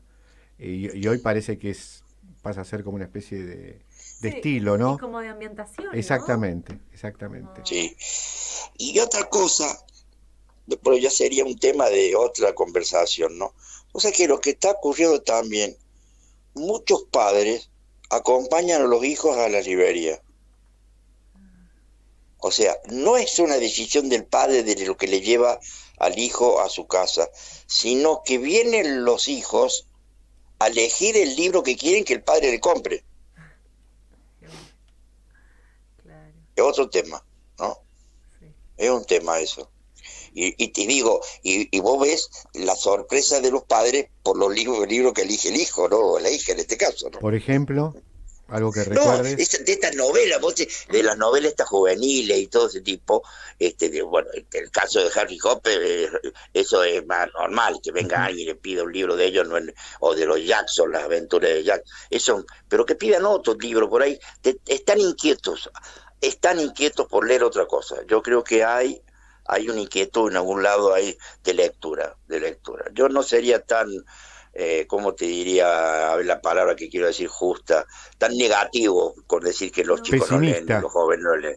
Yo soy más optimista. Yo en ese creo que hay una posibilidad. Es que están buscando otras referencias, también es eso, ¿no? Como entender que ellos tienen otras referencias. Que hay otros formatos también que son válidos. También, exactamente, sí, puede ser. Otros sí, horizontes sí, poéticos, sí. Esto de la manga. Y decime, Corcho, cuando vos empezaste a vender manga en tu prestigiosa librería. Es que no tengo. No tenés. No tengo manga.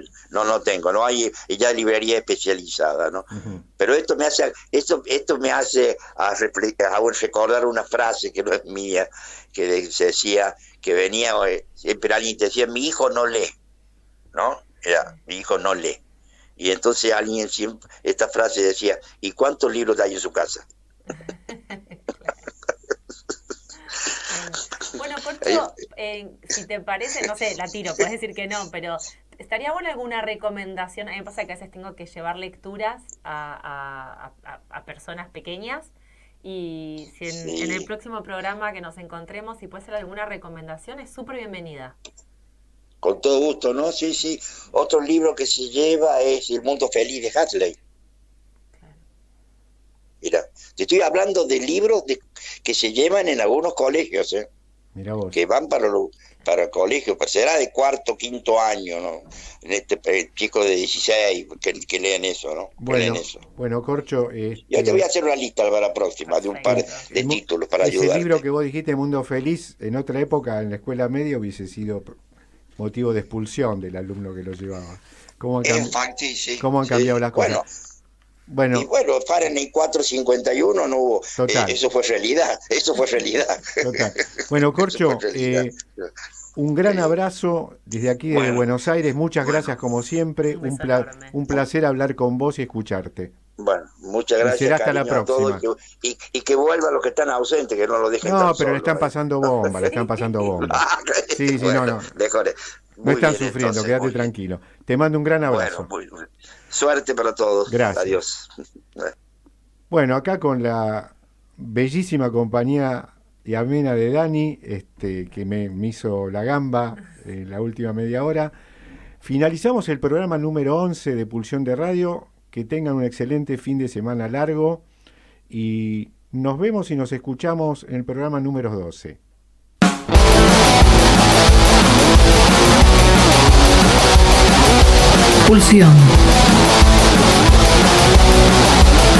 Pulsión de Radio.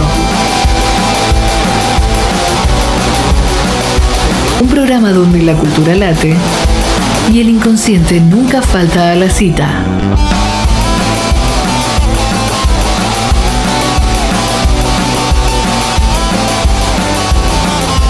Nos volvemos a encontrar el próximo jueves de 22 a 24 aquí, en la RZ.